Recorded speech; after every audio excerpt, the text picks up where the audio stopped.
It used to be that the box of a game was the first and most important initial impression a customer would have for a title. Most people, in the days before the internet became ubiquitous, would simply walk into a game store and look across the shelves for something that looked interesting.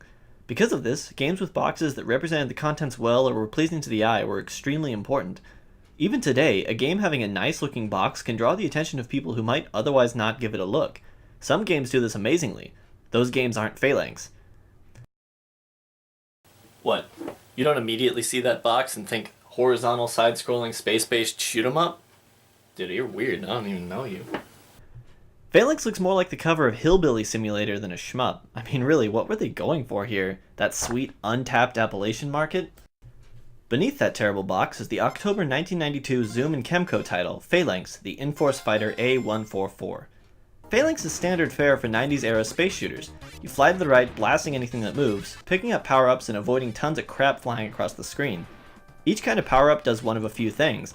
Adds missiles to your attacks, grants a charge attack, gives you a single-use item, usable by pressing B, adds little things that spin around you, or powers up your current weapon while giving you 1 unit of health back. I personally found the combination of homing attacks and missiles to be the most effective, although the green shot that fires at 3 different angles is excellent for many stages. I advise against picking up the charge shot, as it takes away the ability to hold down the fire button for a turbo fire, making the game a bit more difficult.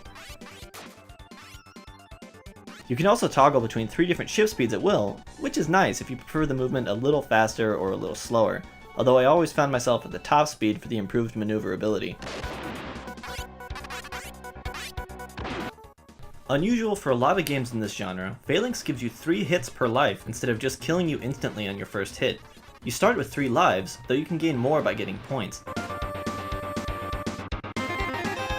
If you run out of lives, you can continue at the beginning of a stage, but only 3 times. Once you're out of continues, it's game over. Which is going to happen. Death in a shoot-'em-up is an inevitability, whether it's at the hands of an enemy or by these hard-to-see red dots, or from running into an object. Sometimes life and death are the matter of a few pixels of movement, and, like most titles in the genre, patience and precision are key to survival. Phalanx isn't anywhere near the hardest shoot-'em-up out there, but that's like saying a pencil isn't the hardest writing implement to eat. It's still hard, it's just not impossible. Don't try eating pencils, though.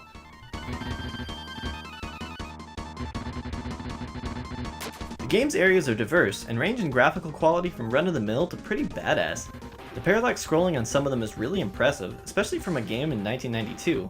The only stage I didn't enjoy the look of was Stage 2, which has this weird line of water in the middle, that not only makes enemies rather difficult to see, but makes the stage visually confusing. The music is universally excellent though, with every single track worth listening to.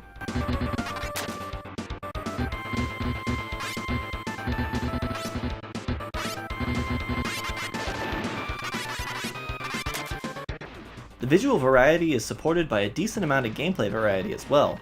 Certain levels are all about fighting massive amounts of enemies, while others have huge amounts of environmental hazards that force you to fly very carefully. One stage is a massive enemy ship that you must fly around, entering small doorways in the exterior to kill 3 mini-bosses in order to advance to the next stage. The game suffers from a few technical issues, however. I noticed a decent amount of slowdown throughout the game, usually in areas with lots of enemies or when using fully powered up weapons, although in at least one case the slowdown helped me to get through a difficult part. So, yay?